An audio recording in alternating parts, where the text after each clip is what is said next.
শিল্পপণ্যের বিশ্ববাজারে মাস ব্যবধানে দাম বেড়েছে প্রায় সব পণ্যেরই। নির্মাণ ও অবকাঠামো খাতে বাড়তি চাহিদার বিপরীতে সরবরাহ কম থাকায় বিটুমিনের দাম সপ্তাহ ব্যবধানে 0.53% বেড়ে টন প্রতি হয়েছে $595.92, আর মাস ব্যবধানে বেড়েছে 1.44%।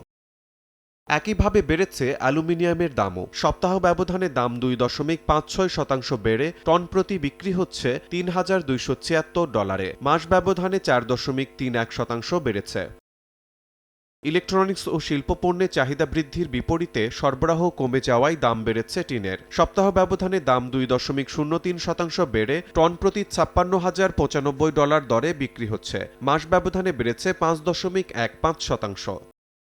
তবে নিকেলের দাম সপ্তাহ ব্যবধানে 1.73% কমেছে, তবে মাসের হিসেবে বেড়েছে 1.03%।